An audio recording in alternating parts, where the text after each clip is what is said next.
दोस्तों ये स्टोरी का 12वां भाग है। अगर आपने इस स्टोरी के पिछले वाले भाग नहीं देखे हैं तो हमने प्लेलिस्ट में मेंशन कर दिया है, आप जा कर के चेकआउट कर सकते हैं। हीर तो बस आंखें झुकाए रो रही थी। हीर तो उनकी बात ऐसे सुन रही थी जैसे उसे सुनने की आदत हो। ना जाने उसने कितने सालों में कितनी ही कड़वी बातें अपने लिए सुनी थी, पर कभी पलट कर जवाब नहीं दिया, क्योंकि उसे हमेशा सब धमकी देते थे कि तुमको घर से निकाल देंगे। फिर भी सोचती थी अगर वह घर से निकल गई तो कहाँ जाएगी। अब हर्षवर्धन का पेशेंस जवाब दे गया। उसने हीर को खुद से थोड़ा सा दूर किया और सतीश का जबड़ा पकड़ते हुए बोला, चौधरी साहब, आपके परिवार की इतनी हिम्मत नहीं है कि मुझसे टकरा जाएं, फिर भी मैं इन सब की बकवास सुन रहा हूँ। रही बात इस सतीश की, यह तो जिंदा नहीं रहेगा, इसकी मौत तो मेरे हाथ ही होगी। इतना कहकर हर्षवर्धन ने एक पंच सतीश के मुंह पर मार दिया। सतीश जमीन पर जाकर गिर गया। चौधरी साहब की बहू बोली, बहुत हो गया, तुम्हारी हिम्मत कैसे हुई मेरे बेटे पर हाथ उठाने की। अपनी इस कुल्टा को लेकर निकलो यहाँ से। अमीर हो तुम अपने घर के, इसका मतलब यह नहीं कि तुम हम लोगों पर हावी हो जाओगे। हर्षवर्धन ने चौधरी साहब की बहू को पॉइंट करते हुए कहा, बहुत देर से आपकी बकवास सुन रहा हूँ। अगर एक शब्द भी हीर के बारे में कहा तो जिंदा जला दूंगा और कोई भी कुछ नहीं कर पाएगा। मुझ में कितनी हिम्मत है और कितना पावरफुल हूँ, यह बात चौधरी साहब जानते हैं। तो बेहतर होगा कि तुम सब अपनी चोंच बंद कर लो। मेरी हीर को छींक भी आए तो भी मैं तुम सबका जीना हराम कर दूंगा, समझे। हर्षवर्धन ने यह बात इतनी कड़कती हुई आवाज में कही थी कि चौधरी साहब का सारा परिवार सहित सहम गया। हर्षवर्धन ने सतीश का कॉलर पकड़ा और फिर से एक पंच मार दिया। चौधरी साहब का बेटा आगे आने को हुआ तो हर्षवर्धन ने उसे पॉइंट करके कहा, अपनी जगह से हिल भी गए तो अपने बेटे की लाश देखोगे। हर्षवर्धन ने सतीश को बहुत मारा। सतीश के मुंह से खून आने लगा। सतीश के माँ बाप सतीश को पीटता हुआ देख रहे थे पर कुछ कर नहीं सकते थे। तान्या गुस्से में अपनी मुट्ठी भींच रही थी पर कुछ कर नहीं सकती थी। हर्षवर्धन ने अपना सारा गुस्सा सतीश पर निकाल दिया। सतीश अधमरा सा जमीन पर पड़ा हुआ था। हर्षवर्धन ने हीर का हाथ पकड़ा, चौधरी साहब के सामने लाकर बोला, हीर को लेकर जा रहा हूँ, कुछ ही दिन में हीर से शादी कर लूंगा।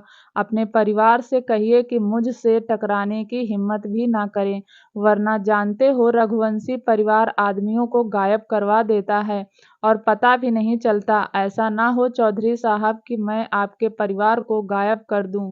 अगर आप बुढ़ापे में ऐसा कुछ नहीं देखना चाहते तो अपने परिवार से कहिए चुप रहें, मेरी हीर की तरफ आंख उठाकर भी ना देखें। चौधरी साहब नम आंखों से हाथ जोड़ने ही वाले थे कि हर्षवर्धन ने उनका हाथ पकड़ते हुए कहा, आप बड़े हैं और आपने मेरे साथ कोई बदतमीजी नहीं की।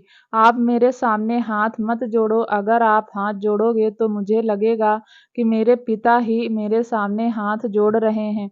लेकिन चुप रहना किसी प्रॉब्लम का सल्यूशन नहीं होता। आपके सामने इन्होंने हीर को इतना टॉर्चर किया और आप देखते रहे। उम्मीद करता हूँ आगे से आप कुछ भी गलत होता हुआ देखेंगे तो उसे रोकेंगे। इतना कहकर हर्षवर्धन रोती हुई हीर को लेकर हवेली आ गया। हर्षवर्धन ने हीर को लाकर सोफे पर बैठाया और पानी का गिलास देते हुए कहा, तुम क्यों रो रही हो, तुमने क्या किया है। हर्षवर्धन अब भी गुस्से में था, इसलिए हीर उससे डर रही थी। हीर डर के मारे हर्षवर्धन की तरफ नहीं देख रही थी। वह पहले भी हर्षवर्धन को नहीं देखती थी, आज तो उसने हर्षवर्धन का रुद्र रूप देख लिया था, जिसकी वजह से वह बहुत ज्यादा डर रही थी। हर्षवर्धन गुस्से में भी हीर की हालत समझ रहा था, इसलिए उसने काका को बुलाकर कहा, काका इसे कहो चुप हो जाए और जल्दी से लंच की तैयारी कर ले, मेरे क्लाइंट आते ही होंगे। काका हर्षवर्धन से बहुत कुछ पूछना चाहते थे, लेकिन हर्षवर्धन इतने गुस्से में था कि काका की भी हिम्मत हर्षवर्धन से कुछ पूछने की नहीं हुई। काका ने हीर को देखकर कहा, बेटा जो कुछ भी हुआ हो मुझे इस बारे में नहीं पता, पर अभी फिलहाल हर्षवर्धन बेटे के बहुत इम्पोर्टेंट मेहमान आने वाले हैं, तुम जल्दी से खाना बना दो। हीर ने अपने आंसू पोंछे और चुपचाप किचन की तरफ चली गई। हर्षवर्धन गुस्से में काफी देर तक हॉल में चक्कर लगाता रहा। काका उसे देख रहे थे। हर्षवर्धन ने अपना गुस्सा कंट्रोल किया और काका को सब कुछ बता दिया। काका बोले, हर्षवर्धन, तुमने जो किया वह बिल्कुल ठीक किया। तुम हीर को यहाँ ले आए, यह तुम्हारा सबसे अच्छा डिसीजन था।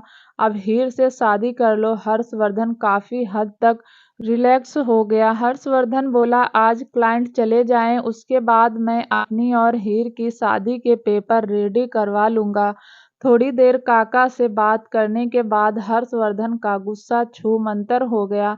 हर्षवर्धन उठा और किचन की तरफ जाने लगा। काका ने कहा, हाँ हाँ, चले जाओ, बेचारी अकेली इतना खाना कैसे बनाएगी? थोड़ी मदद तुम भी उसकी कर दो। हर्षवर्धन के चेहरे पर मुस्कान आ गई और वह पलटकर बोला, काका, अब तो सारी जिंदगी हीर की ही मदद करनी है। हर्षवर्धन किचन में चला गया। जबकि हर्षवर्धन को किचन में काम करना नहीं आता था, वह तो बस थोड़ा सा टाइम हीर के साथ स्पेंड करना चाहता था।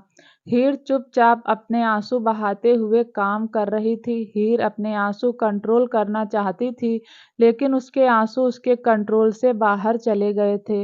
हीर सुबकते हुए काम कर रही थी। हर्षवर्धन किचन के गेट पर हाथ बांधे हुए हीर को काम करते हुए देख रहा था। हर्षवर्धन का मन हुआ कि वह अभी जाकर हीर को गले लगा ले और उसके आंसू पोंछ दे, लेकिन वह जानता था हीर और उसके बीच अभी बहुत फासले हैं। हर्षवर्धन कुछ भी ऐसा नहीं करना चाहता था जिससे हीर अनकंफर्टेबल हो जाए। वह अपने प्यार को तभी आगे बढ़ाना चाहता था जब हीर उसके साथ कंफर्ट फील करे। हर्षवर्धन हीर के बराबर घर में आकर खड़ा हो गया, लेकिन हीर का ध्यान तो खाना बनाने में था। हर्षवर्धन ने गला साफ करते हुए कहा, तो हीर, डिनर में क्या क्या बना रही हो?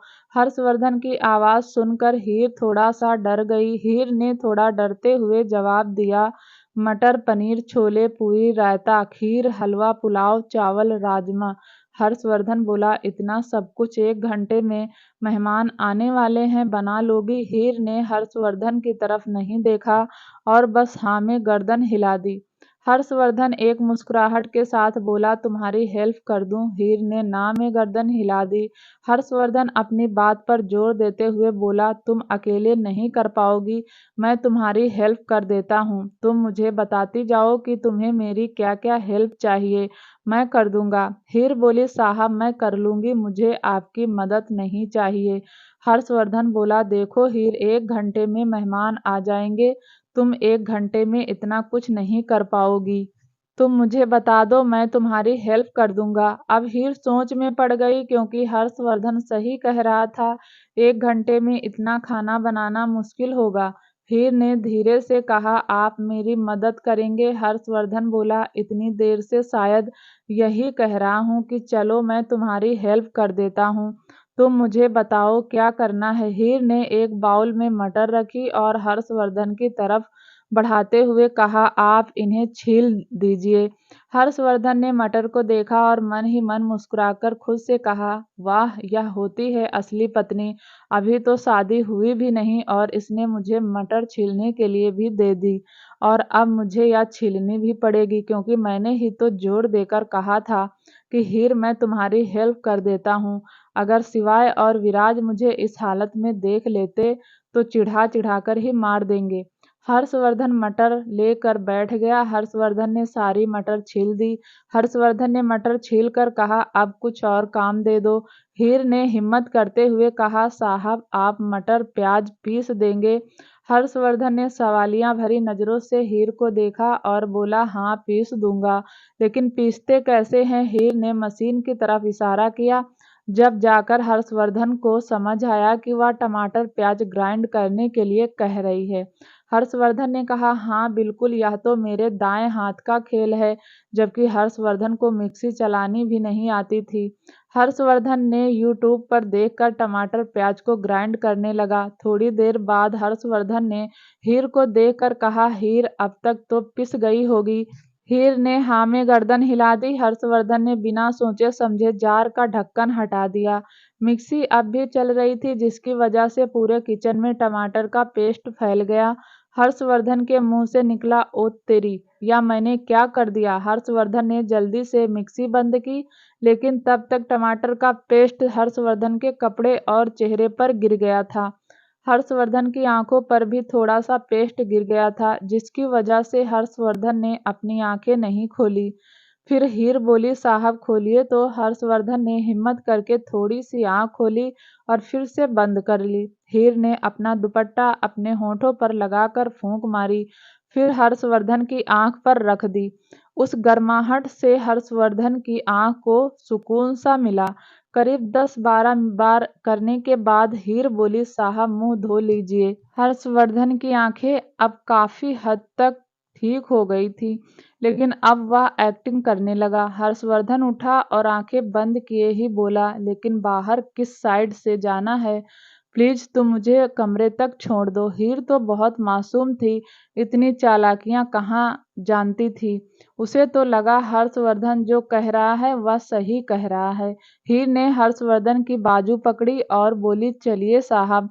हर्षवर्धन को कमरे तक ले आई। हर्षवर्धन बोला, हीर मुझे बाथरूम तक भी छोड़ दो। हीर हर्षवर्धन को बाथरूम ले गई। हीर ने नल खोल दिया और बोली, साहब मुंह धो लो। हर्षवर्धन बोला, हीर तुम ही धो दो, मुझसे तो धोया नहीं जाएगा। हीर ने अपने हाथ में थोड़ा सा पानी लिया और हर्षवर्धन के चेहरे पर हाथ फेरने लगी। हीर जैसे जैसे हर्षवर्धन के चेहरे पर हाथ फेर रही थी, हर्षवर्धन के दिल की धड़कनें भागने लगी। हीर के छोटे छोटे नाजुक से हाथ हर्षवर्धन के चेहरे पर चल रहे थे। हर्षवर्धन को लग रहा था जैसे पीहू के हाथ से बस थोड़े से ही बड़े हाथ उसके चेहरे को सहला रहे हैं। हर्षवर्धन के चेहरे पर एक मुस्कुराहट फैल गई। चेहरा धोने के बाद हीर ने पास ही टंगा हुआ एक टॉवल हर्षवर्धन की तरफ बढ़ा दिया। हर्षवर्धन ने आंखें खोलकर वह टॉवल लिया और अपना चेहरा साफ कर लिया। हीर बोली, साहब अब जाऊं, खाना बनाना है। हर्षवर्धन बोला, हाँ जाओ, मैं भी थोड़ी देर में आता हूँ। हीर पलटकर बोली, नहीं साहब, आप रहने दीजिए, मैं खुद कर लूंगी। हर्षवर्धन ने हंसते हुए कहा, पक्का? प्रॉमिस? इस बार कोई गड़बड़ नहीं करूंगा, ठीक से तुम्हारी हेल्प करूंगा। हर्षवर्धन और हीर दोबारा से किचन में आकर काम करने लगे। रघुवंशी मेंशन सिवाय डाइनिंग टेबल पर नाश्ता कर रहा था, लेकिन आर्या अब तक नाश्ता करने नहीं आई थी। सिवाय ने एक मेड से पूछा, आर्या अभी तक नहीं आई? कहाँ है? मेड ने कहा, सर मैं उन्हें बुलाने गई थी, लेकिन मैंने उन्हें जब खाने के लिए कहा तो उन्होंने ना में गर्दन हिला दी। यह सुनकर सिवाय शॉक हो गया। वह पहली बार था जब आर्या ने खाना खाने के लिए मना किया था। सिवाय की खुशी थोड़ी बढ़ गई, क्योंकि अब आर्या अपनी इच्छाओं को बताने लगी थी। सिवाय ने मेड से कहा, जाकर उसे बुलाकर लाओ कि सर ने तुम्हें बुलाया है। सिवाय के कहने पर मेड आर्या के कमरे में चली गई और थोड़ी देर में आर्या सिवाय के सामने आकर खड़ी हो गई। सिवाय ने देखा तो आर्या ने अभी तक नाइट सूट ही पहना हुआ था, पिंक कलर का नाइट सूट जो कि सिल्क में था। आर्या उसमें बहुत खूबसूरत लग रही थी। आर्या के बाल भी आ गए थे जो उसके गर्दन तक थे। सिवाय ने आर्या को देखा तो एक सेकंड के लिए भूल ही गया कि उसे आर्या से क्या पूछना था। आर्या तो चुपचाप सिवाय के सामने खड़ी थी। थोड़ी देर बाद आर्या को निहारने के बाद सिवाय ने पूछा, छुई मुई अभी तक नहाई नहीं हो? आर्या ने थोड़ा सा मुंह बनाया और ना में गर्दन हिला दी। यह देखकर सिवाय के चेहरे पर एक मुस्कान आ गई। सिवाय पिछले कितने ही दिनों से आर्या के ऊपर जो मेहनत कर रहा था वह मेहनत रंग ला रही थी। सिवाय समझ गया कि आर्या का मूड आज नहाने का नहीं है, वरना हमेशा आर्या जल्दी से नहाकर नीचे आ जाती थी। पता नहीं क्यों सिवाय ने आर्या की तरफ अपना हाथ बढ़ाया और आर्या ने सिवाय का हाथ थाम लिया। सिवाय ने आर्या को धीरे से अपनी गोद में बैठा लिया और उसके गाल पर हाथ लगाकर पूछा, ब्रश किया तुमने? आर्या ने हाँ में गर्दन हिला दी। सिवाय ने बहुत प्यार से कहा, कोई बात नहीं, अभी नाश्ता कर लो, जब मन करेगा तब नहा लेना। आर्या ने हाँ में गर्दन हिला दी। सिवाय आर्या का बहुत ख्याल रखता था।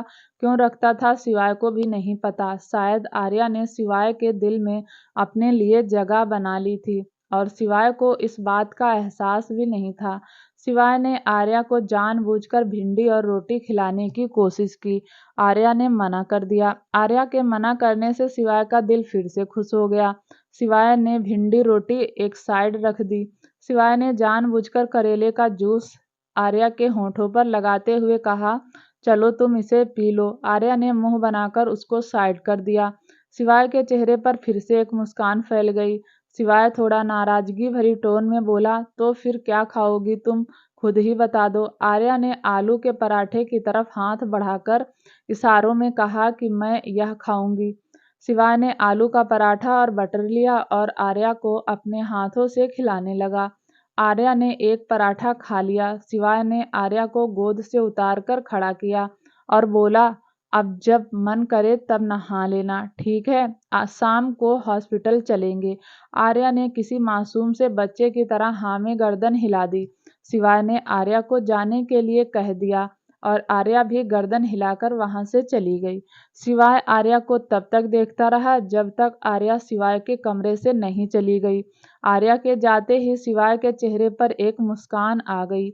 आर्या धीरे धीरे ठीक हो रही थी। शिवाय ने आर्या की बीमारी को एक चैलेंज की तरह एक्सेप्ट किया था और वह धीरे धीरे उस चैलेंज को जीत भी रहा था। ऑस्ट्रेलिया में दिव्यांश केबिन में बैठकर काम कर रहा था। अचानक उसे दृष्टि की याद आई। उसने लैपटॉप बंद कर दिया और फोन लेकर दृष्टि और अपनी फोटो देखने लगा। दिव्यांश के पास बस वह फोटो ही थी जिसके सहारे वह ऑस्ट्रेलिया में दिन काट रहा था।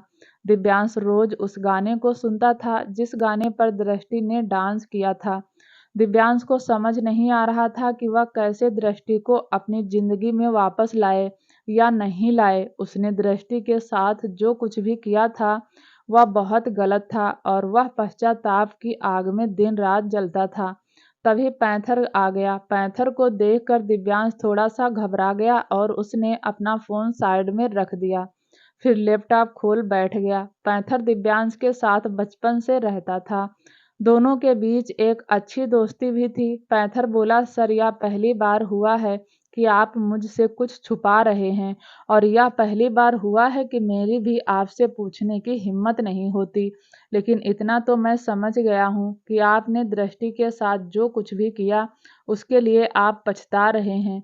आपको पछताना भी चाहिए। अगर आज यशोदा माँ होती और उन्हें पता चलता कि उनके बेटे ने एक लड़की की जिंदगी खराब कर दी तो वह आपको कभी माफ नहीं करती। सर देखिए, अगर मुझसे बात करने में आपका दिल हल्का होता है तो कर लीजिए, लेकिन मैं भी यही कहूँगा कि आपने दृष्टि के साथ जो कुछ भी किया वह गलत था। एक अंधी लड़की का फायदा उठाना बहुत नीच गिरने जैसा है। दिव्यांश के चेहरे पर कोई भाव नहीं थे। दिव्यांश ने धीरे से कहा, पैंथर मुझे नहीं पता था वह देख नहीं सकती। पैंथर मैं तुम्हें सफाई नहीं दे रहा हूँ, लेकिन मैंने उसे रघुवंशी मेंशन से जाने के बहुत मौके दिए थे। उसे डराया, धमकाया, उसके ऊपर चिल्लाया और तो और कुछ ऐसी बातें कही जो मुझे उससे नहीं करनी चाहिए थी। लेकिन उस लड़की ने हार नहीं मानी। वह मेरे सामने जिद करने लगी। मुझे कुछ समझ नहीं आया और मैं उसके साथ इंटीमेट हो गया। दिव्यांश खड़ा हुआ। दिव्यांश की आंखें लाल हो रही थी। वह गुस्से से लाल थी या गिल्ट से, दिव्यांश को भी नहीं पता था। दिव्यांश एक बड़े वाल के पास खड़ा था जो कांच का बना हुआ था, जिसके बाहर देखने पर आधा शहर नजर आता था। शिवाय फिर गहरी सांस लेकर बोला, दिव्यांश जब मैं उसके साथ पहली बार इंटरमेंट हुआ तो मुझे गिल्ट होने लगा। मैं दोबारा इंटरमेंट नहीं होना चाहता था, लेकिन पता नहीं क्यों उसके पास जाकर एक सुकून मिलता था। ना चाहते हुए भी मैं उसके पास चला गया, बार बार जाता रहा। 5 दिन तक मैं उसके साथ रहा। 5 दिन में मुझे पता ही नहीं चला कि वह लड़की देख नहीं सकती। दिव्यांश ने गहरी सांस लेकर कहा, तुम नहीं समझोगे पैंथर, अंदर ही अंदर जल रहा हूँ। मैंने उसकी जिंदगी खराब की।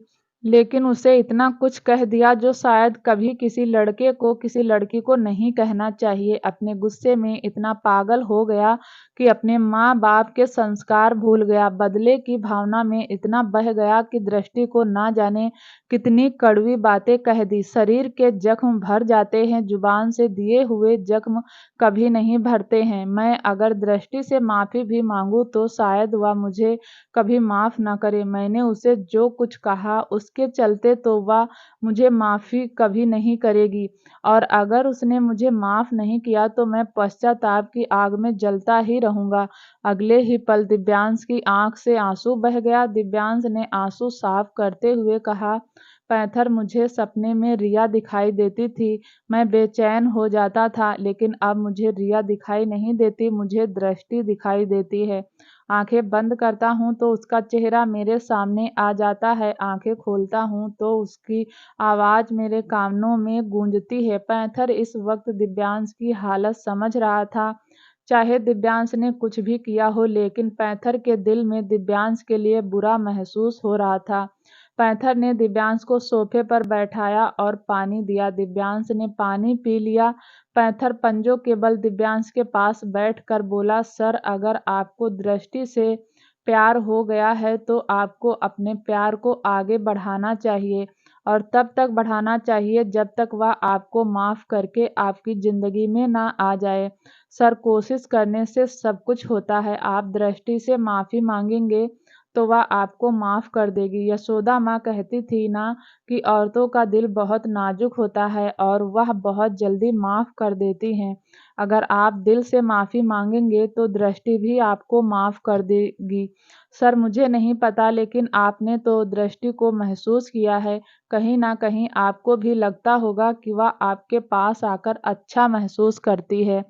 पैंथर की बात सुनकर दिव्यांश के कानों में फिर से वह आवाज़ गूंजी, मिस्टर रघुवंशी, आप मुझसे नाराज़ हैं, तो फिर आप मेरे पास क्यों नहीं आए?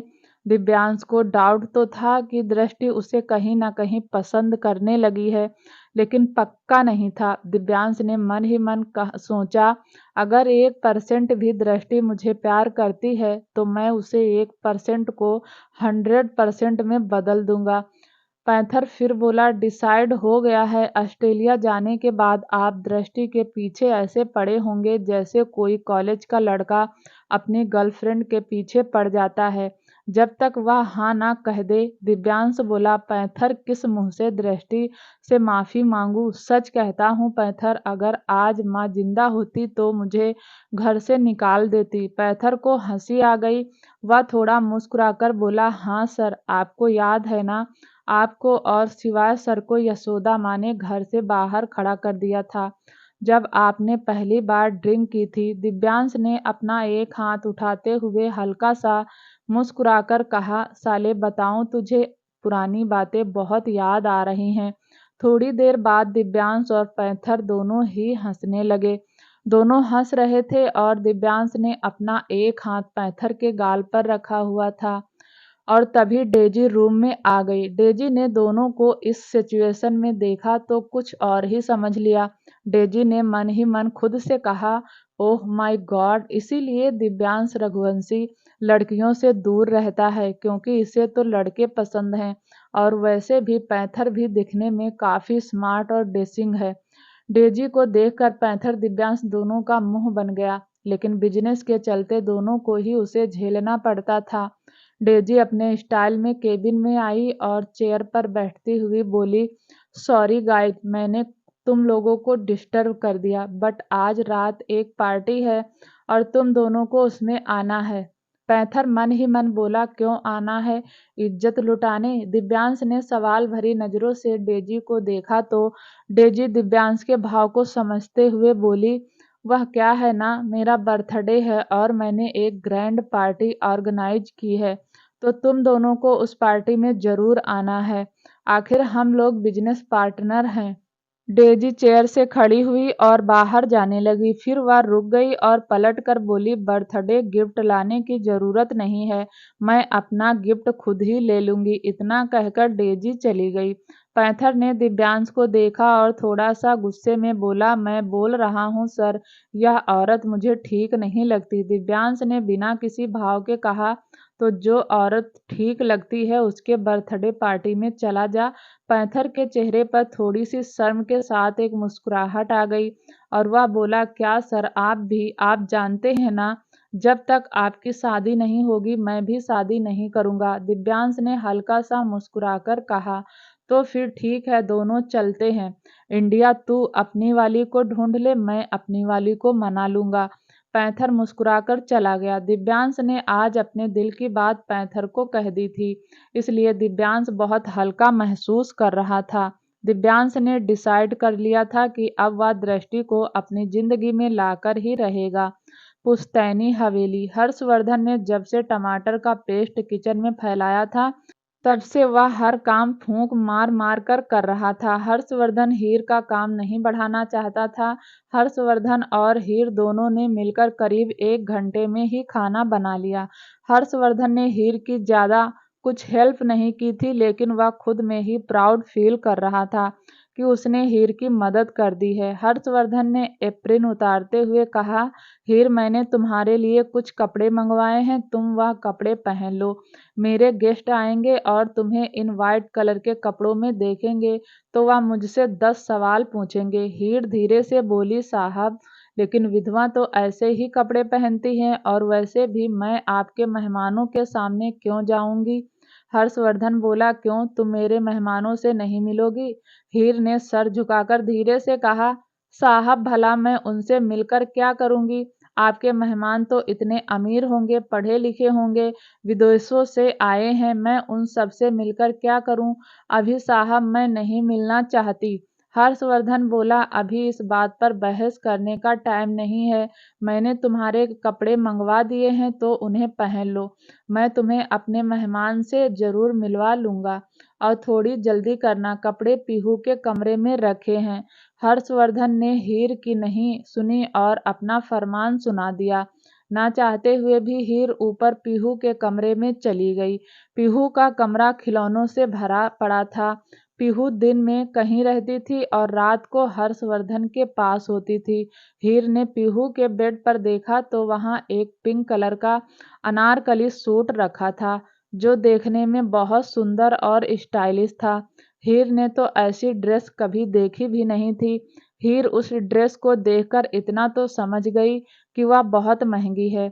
हीर ने ड्रेस छुआ ही था कि पीछे से आवाज आई, क्या हुआ, ड्रेस पसंद नहीं आई, दूसरी मंगवा दूं। हीर ने पलट कर देखा तो हर्षवर्धन खड़ा था। हीर ने फिर से गर्दन झुकाकर कहा, साहब यह तो बहुत महंगी लग रही है, मेरे पास इतने पैसे नहीं हैं। हर्षवर्धन बोला, मैंने तुमसे पैसे मांगे क्या।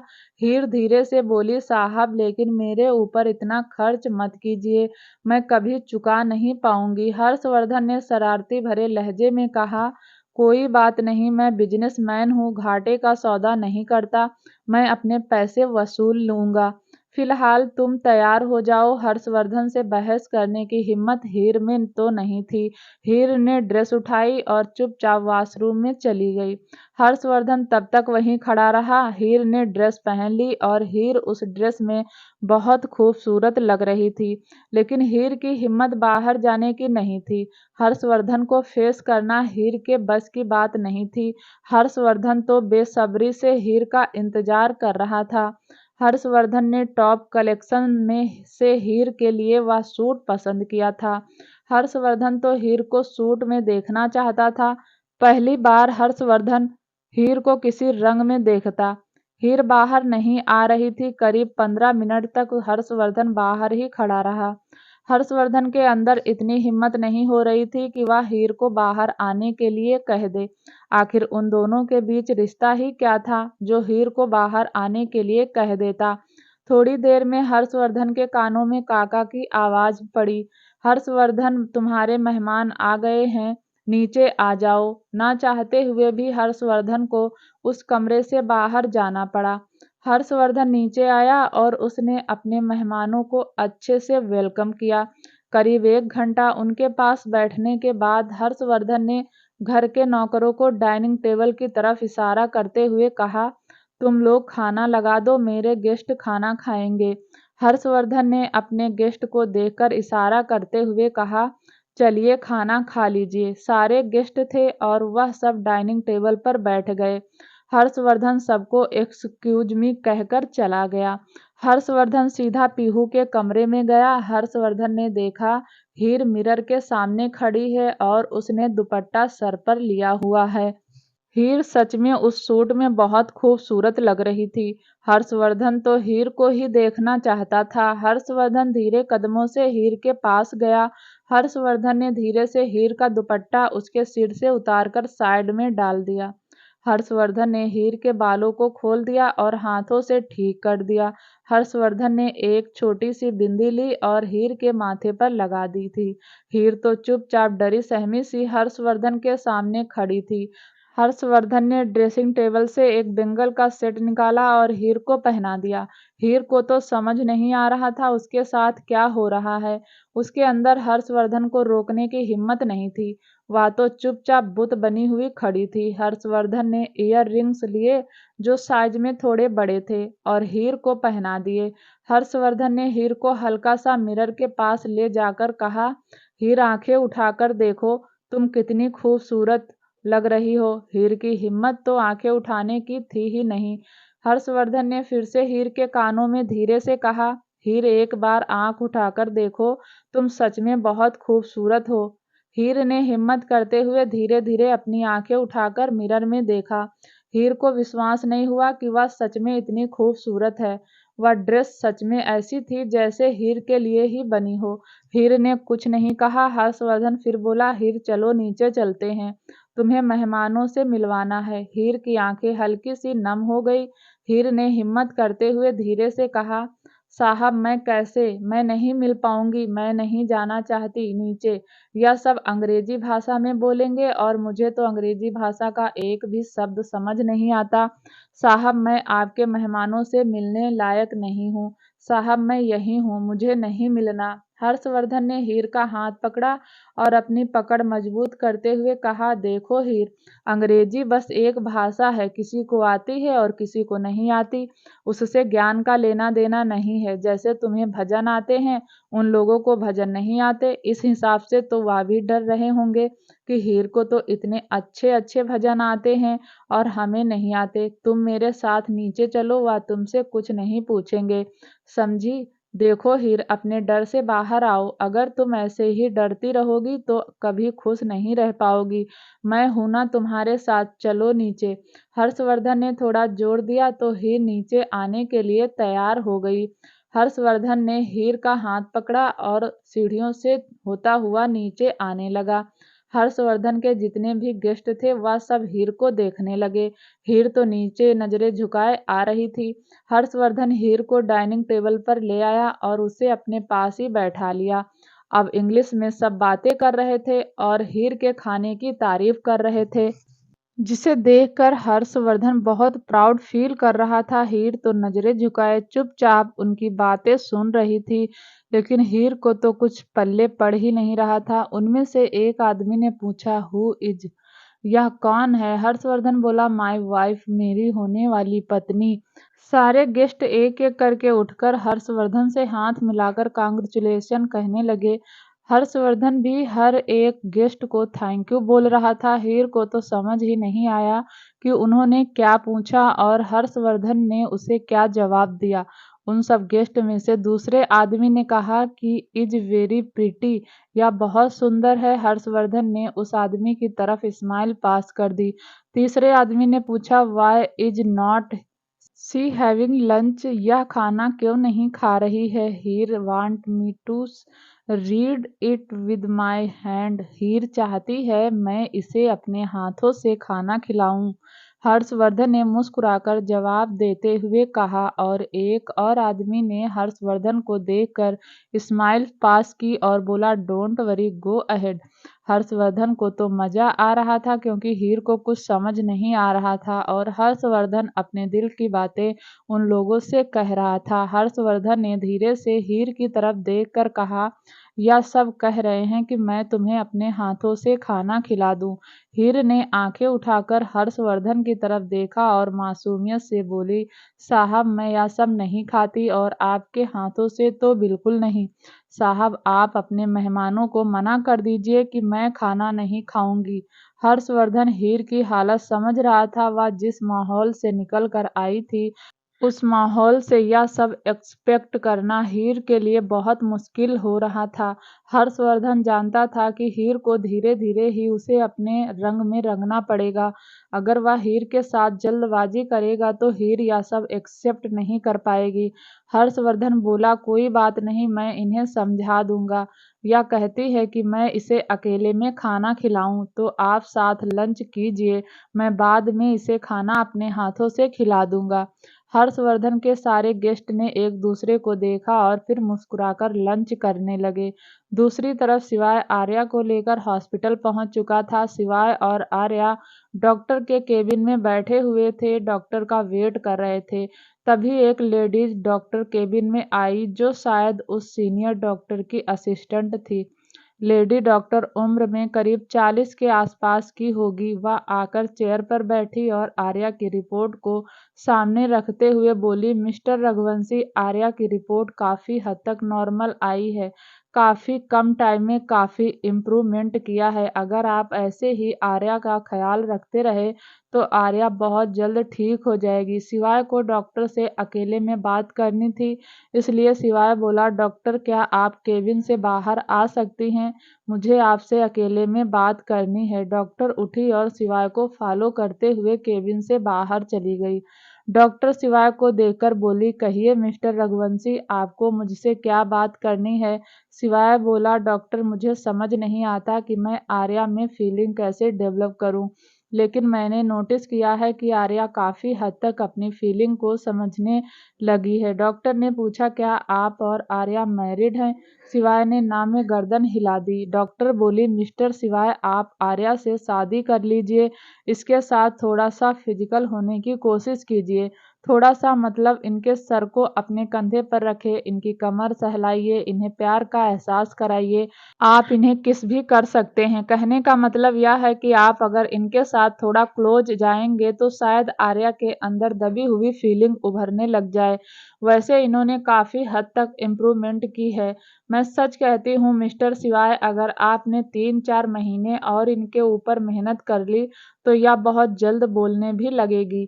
डॉक्टर यह सारी बातें बोलकर अंदर चली गई और शिवाय अपना सलाइवा घूटने लगा। शिवाय जितना भी बोल्ड बनने की कोशिश करता था वह सब बेकार था। शिवाय उस टाइप का था ही नहीं। गुस्से में चाहे शिवाय ने आर्या के साथ कुछ भी किया हो, लेकिन जब उसका दिमाग ठंडा होता था तो आर्या के नज़दीक जाने की सोचता भी नहीं था। शिवाय ने मन ही मन खुद से कहा, मैंने तो कभी अपनी अमेरिकन ब्यूटी को भी किस नहीं किया, तो मैं इसे कैसे करूँगा? शिवाय ने केबिन की तरफ नज़र घुमाकर देखा तो महसूस किया उसका दिल और दिमाग उसे ही देख रहे हैं। दिमाग ने हंसते हुए कहा, साले इतना क्या शर्मा रहा है, तू लड़का है और वैसे वह तो तुझे मना भी नहीं करेगी, थोड़ा बोल्ड बन। अगर तेरे किस करने से वह ठीक होती है तो बिना सोचे समझे कर दे। शिवाय का दिल बोला, तू पागल है? तो उसके लिए फील करने लगा है, तभी तो उसके ऊपर इतनी मेहनत करता है। जब तुझे उसके लिए फीलिंग है तभी तो उसके करीब जाना, ऐसे नहीं। ऐसे तो उसका फ़ायदा उठाने वाली बात हो गई। शिवाय ने दांत पीसते हुए कहा, तुम दोनों को ना किसी दिन गोली मार दूंगा, तुम दोनों बिना पूछे मुझे एडवाइस देते हो। इतना कहकर शिवाय भी केबिन के अंदर चला गया। शिवाय ने आर्या की तरफ हाथ बढ़ाया और आर्या ने शिवाय का हाथ थाम लिया। आर्या अब काफ़ी हद तक शिवाय पर ट्रस्ट करने लगी थी। शिवाय बोला, छुई मुई शौर्य से मिलोगी? आर्या ने हाँ में गर्दन हिला दी। शिवाय आर्या को लेकर शौर्य के कमरे की तरफ चला गया। कुछ ही मिनटों में शिवाय आर्या को लेकर शौर्य के कमरे में आ गया। शौर्य इस वक्त बेडशीट एक लगा कर बैठा था। 4 महीने हॉस्पिटल में रहने के बाद शौर्य को डिस्चार्ज मिलने वाला था। शौर्य ने आर्या को देखा तो उसके चेहरे पर एक मुस्कान आ गई। उसने आर्या को अपने पास आने का इशारा किया। आर्या आकर शौर्य के पास बैठ गई। आर्या ने शौर्य का एक हाथ पकड़कर अपने गाल पर लगा लिया। शिवाय ने कमेंट पास करते हुए कहा, मैंने कहा था ना सॉरी, तेरी बहन को ठीक कर दूंगा। इसकी रिपोर्ट काफी हद तक नॉर्मल आई है। आखिर तेरी बहन मेरी भी तो छुई मुई लगती है। सॉरी ने सुलगती हुई आंखों से शिवाय को देखा और फिर आर्या से पूछा, तुम ठीक हो आर्या? आर्या ने हाँ में गर्दन हिला दी। शौर्य ने नोटिस किया तो आर्या ने काफी ब्रांडेड कपड़े पहने हुए थे। आर्या के बाल भी गर्दन तक आ गए थे। आर्या बहुत प्यारी लग रही थी। आर्या का वेट भी बढ़ा हुआ लग रहा था। शौर्य आर्या को देखकर बोला, आर्या तुम्हें पता है मुझे डिस्चार्ज मिलने वाला है। 15 दिन बाद तुम्हारा भाई बिल्कुल ठीक हो जाएगा। आर्या पूरी ठीक नहीं हुई थी। उसे नहीं पता था कि यह बात सुनकर कैसे रिएक्ट करना है। तभी वहां पूर्वी के साथ दृष्टि भी आ गई। दृष्टि को देखकर शौर्य थोड़ा एक्साइटेड हो गया क्योंकि दृष्टि इन 4 महीने में पहली बार आई थी। दृष्टि थोड़ी मोटी लग रही थी। दृष्टि ने ढीले ढाले कपड़े पहने थे। शौर्य ने दृष्टि को देखकर कहा, दृष्टि तुम्हारी तबीयत तो ठीक है, तुम कैसे मोटी सी हो गई हो और तुम्हें 4 महीने बाद मेरी याद आई? दृष्टि कुछ बोल नहीं रही थी। तभी पूर्वी ने कहा, वह क्या है ना भैया, आप तो जानते हैं। दृष्टि शौक में थी। मैंने इसे समझाया है तब जाकर आपसे मिलने आई है। इसने तो फ्लैट से बाहर जाना पैर रखना ही बंद कर दिया था। काफी समझा बुझा कर लेकर आई हूँ, बस सारा दिन पोर्ट बनाती रहती है। शौर्य ने फिर कहा, दृष्टि मेरे पास आओ। दृष्टि शौर्य के पास चली गई।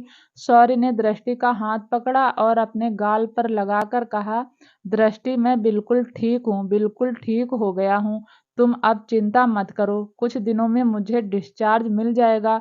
फिर हम तीनों भाई बहन खुशी खुशी रहेंगे, कोई हमारे बीच नहीं आएगा। तभी शिवाय ने गला साफ करते हुए कहा, सॉरी मैं तुम दोनों भाई बहन के प्यार को डिस्टर्ब कर रहा हूँ, लेकिन छुई मुई को मैं कहीं नहीं भेजूंगा। जब तक छुई मुई ठीक नहीं होती तुम लोगों के साथ नहीं जाएगी। सौर कुछ बोलता उससे पहले ही शिवाय ने फिर कहा, देख सौर, तेरी मेरी लड़ाई अलग है और छुई मुई को ठीक करना अलग बात है। इसीलिए मुझे नहीं लगता कि मेरे और छुई मुई के बीच तुझे आना चाहिए। जब तेरी बहन ठीक हो जाएगी मैं वादा करता हूँ तेरे पास भेज दूंगा। तभी दृष्टि ने धीरे से कहा, भैया आप डिस्चार्ज के बाद हवेली जाएंगे? शौर्य बोला, अब मैं हवेली नहीं जाऊंगा। तू तो जानती है रणविजय की आदत। उस आदमी ने हमारी सारी प्रॉपर्टी हड़प ली है। मैं हवेली में नहीं जाऊंगा, तुम परेशान मत हो। तभी पूर्वी बोली, भैया आप मेरे घर आ जाइए। शिवाय ने पूर्वी और शौर्य का मजाक बनाते हुए कहा, क्या बात है शौर्य, तू तो जगत का भाई बन गया। हर दूसरी लड़की तुझे भाई बोलती है, तुझे इरिटेशन नहीं होती? पूर्वी शिवाय को जवाब देते हुए बोली, भाई बहन का रिश्ता हर कोई नहीं समझ सकता और तुम्हारे जैसा घमंडी इंसान तो बिल्कुल भी नहीं समझ सकता। लड़कियां भाई भी उन्हें बोलती हैं जिनके ऊपर उन्हें ट्रस्ट होता है, हर किसी को भाई नहीं बोलती। मैंने आपको तो भाई नहीं बोला क्योंकि आप भाई बनने लायक ही नहीं हैं। शिवाय ने कुछ कहा नहीं, बस पूर्वी की तरफ देखकर मुस्कुरा दिया और पूर्वी अंदर तक सुलग गई। सॉरी बोला, नहीं पूर्वी, मैं तुम्हारे साथ नहीं रह सकता। तुम्हारी अपनी लाइफ है और मैं नहीं चाहता हूँ कि तुम अपनी लाइफ में डिस्टर्ब हो जाओ। डोंट वरी, मैं अपना इंतजाम कर लूंगा। तभी पीछे से किसी की आवाज आई, शौर्य तुम मेरे साथ मेरे घर रहोगे।